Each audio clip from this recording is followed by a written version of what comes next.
પછી 5 વર્ષથી 10 વર્ષ સુધીના બાળકોની.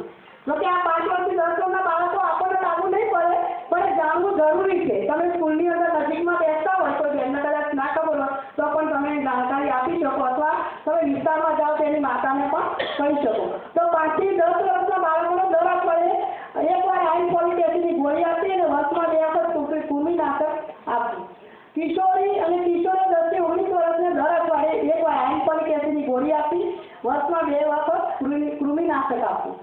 સગર્ભા અને ધાત્રી માતાઓને સગર્ભા અવસ્થામાં 4 માસથી રોજ 1 ગોળી, એમ સળંગ 100 દિવસ સુધી તથા પ્રસૂતિ બાદ પણ 100 દિવસ સુધી આઇનફોલિક એસિડની ગોળી આપવી.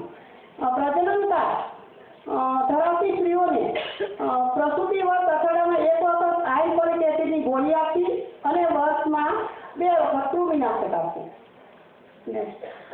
હવે કાર્યક્રમ અંતર્ગત થતા વિવિધ વિભાગો, એમાં નેશનલ આયન પ્લસ ઇન્સ્ટિટ્યૂટ કાર્યક્રમ સંબંધિત વિભાગો, એમાં 6 માસથી 5 વર્ષ સુધીના બાળકોમાં આરોગ્ય વિભાગ અને મહિલા અને બાળ વિભાગ, જે આપણે એમાં ફરજ બજાવીએ છીએ, બરાબર, એ આવશે. પછી 5 થી 10 વર્ષ સુધીના બાળકો માટે આરોગ્ય વિભાગ અને શિક્ષણ વિભાગ.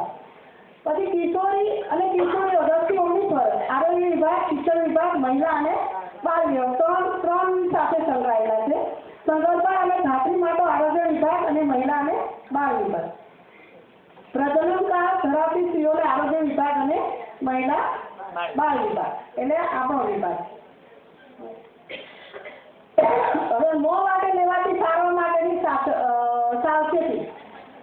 નિયત કરેલ માત્રા મુજબ નિયમિત અને પૂરી સારવાર લેવી. સારા પરિણામ માટે દવા ભોજન બાદ 1 કલાક લેવી. જો કબજિયાત રહે તો રેસાવાળો ખોરાક તથા પાણી વધારે પીવું. આઈએસએ ગોળી ચા, કોફી, દૂધ અથવા કેલ્શિયમની ગોળી સાથે ન લેવી, એટલે કોઈ પણ ખાટા પદાર્થ સાથે લેવી, બરાબર.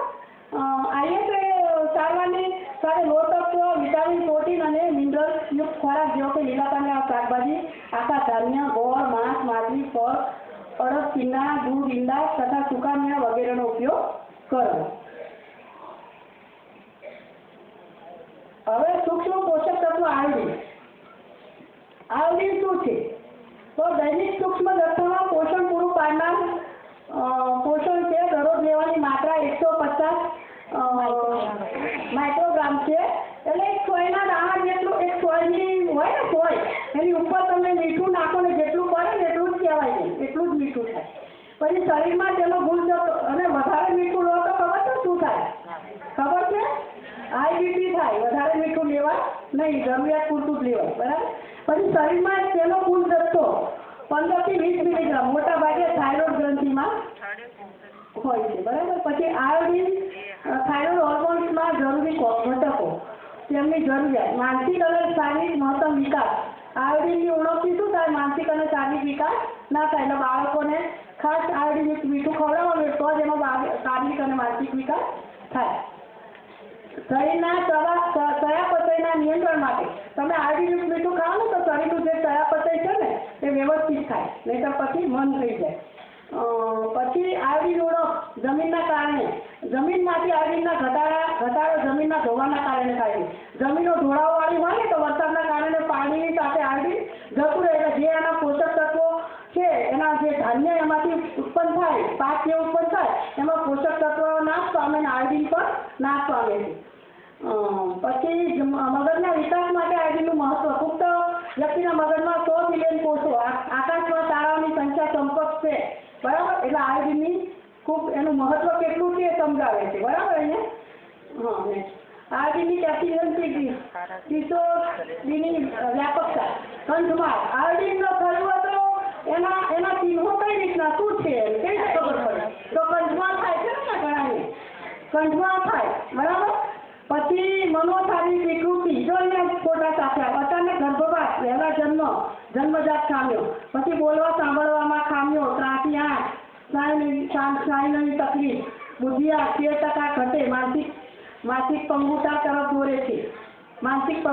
દોરે છે, આ બધા એના કારણો છે. આયોડીનના અભાવે શું થાય છે, બરાબર. પછી રાષ્ટ્રીય iodine deficiency disorder control programme, એમાં સગર્ભા સ્ત્રીના સ્વાસ્થ્ય અને ગર્ભમાં રહેલ બાળકના સંપૂર્ણ શારીરિક અને માનસિક વિકાસ માટે આયોડીન બહુ જ આવશ્યક છે. પછી આયોડિન ઉણપથી થતી સમસ્યાના જોખમને દૂર કરવા માટે રાષ્ટ્રીય iodine deficiency disorder control programme શરૂ કરવામાં આવેલ છે. લેવાયેલ પગલાં: દર 5 વર્ષે આયોડિન ડેફિશિયન્સી ડિસઓર્ડરનો વ્યાપ જાણવા સર્વે દર મહિને ગ્રામ્ય કક્ષાએ સોલ ટેસ્ટિંગ કેસ દ્વારા ઘરગથ્થુ કક્ષાએ આધુનિક મીઠાના વપરાશની ચકાસણી માટે ત્યારે તમે આપો છો ને ટીવી ને બ્લુ કલર થઈ જાય ને આપો તો એ છે બધાની પાસે ચકાસવા માટે એ આપેલું છે બધાને. હા, તમારે મીઠું ચકાસવું હોય તો કઈ રીતે ચકાસ આયોડિન ચેક નહીં જોવા માટે. પછી દર બુધવારે મમતા દિવસના રોજ સદાતા થવાના મહિના અને ધાત્રી માતાને 12 મહિના સુધી મફતના 1.5 કિલોગ્રામ રિફાઇન્ડ આયોડિન મીઠું 1.5 કિલો તમને આપવામાં આવે છે ને 3 પેકેટો મહિનામાં. એ છે નાગરિક પુરવઠા નિગમ મારફતે પબ્લિક ડિસ્ટ્રીબ્યુશન સિસ્ટમ દ્વારા 1 કિલોના રાહત ભાવે સસ્તા અનાજની દુકાનેથી આયોડિન મીઠાનું વેચાણ થાય છે. હવે સૂક્ષ્મ પોષક તત્વો વિટામિન એ. વિટામિન એની જરૂરિયાત. વિટામિન એ એક મહત્વનું સૂક્ષ્મ પોષક તત્વ છે. આપણા શરીર માટે ખૂબ જ ઓછી માત્રામાં જરૂર છે.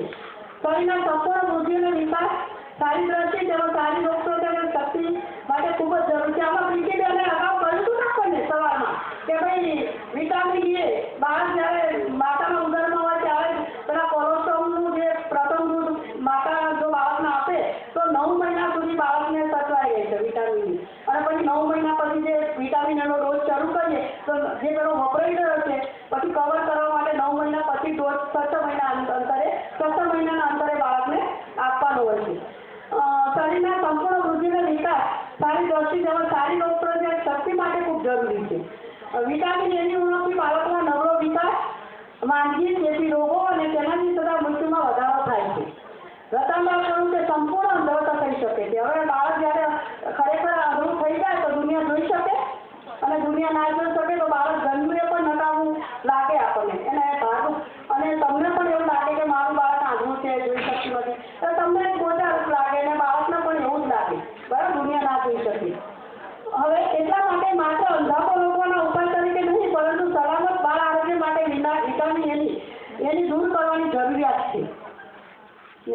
હા, હવે વિટામિન એ શામાંથી મળે તો અલગ અલગ ખોરાકમાંથી મળે છે. એમાં આપ્યું છે શાકાહારી ખોરાકમાં લીલા પાંદડાવાળા શાકભાજી જેવા કે પાલક, મેથી, કાંદા, સવારની ભાજી, પીળા અને નારંગી રંગના ફળો અને શાકભાજી જેવા કે કોળું, ગાજર, પપૈયું, કેળું, જરદાળુ, નારંગી વગેરે. આ બધું તમે જાણો છો, બરાબર, ખબર છે તમને.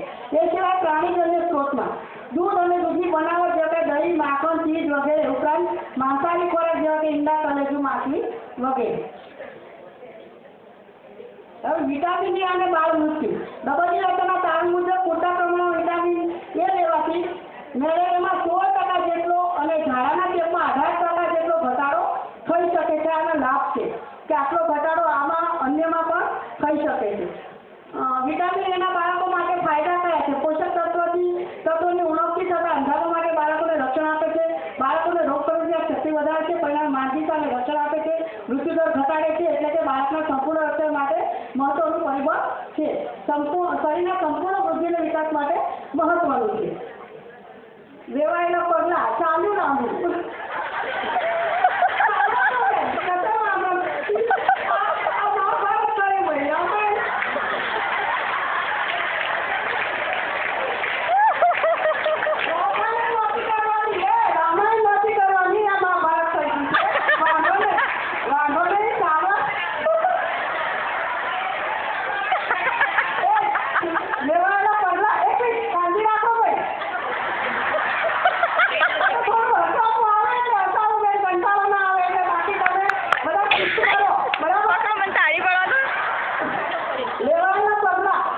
નથી પાડ્યો.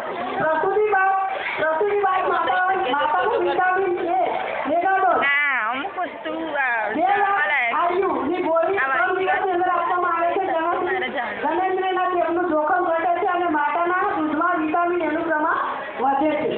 પછી વિટામિન એનો પહેલો ડોઝ ગોળીની રસી સાથે આપવામાં આવે છે. ત્યારબાદ 5 વર્ષની ઉંમર સુધી વર્ષમાં 2 વખત 6 મહિનાના અંતરે બાયએન્યુઅલ રાઉન્ડ દરમિયાન વિટામિન એ કૃમિનાશક સાથે પીવડાવવામાં આવે છે. ફેબ્રુઆરી ઓગસ્ટ હવે ક્યારે આપવામાં આવે છે એનો મહિના નક્કી કરવામાં આવ્યા છે, ફેબ્રુઆરી ને ઓગસ્ટ. બરાબર? આ બધાને ખબર છે તમને? બાળકોને કૃમિનાશક શા માટે આપવું જોઈએ?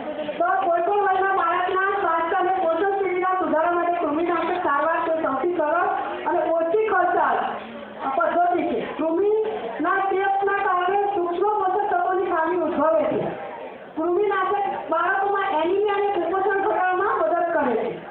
આ બંને ખામીઓ વધતી ઉંમરના બાળકો માટે ગંભીર છે. પ્રાંત અધિકારીની ભૂમિકા કે તેમાં બાળક પૂરું.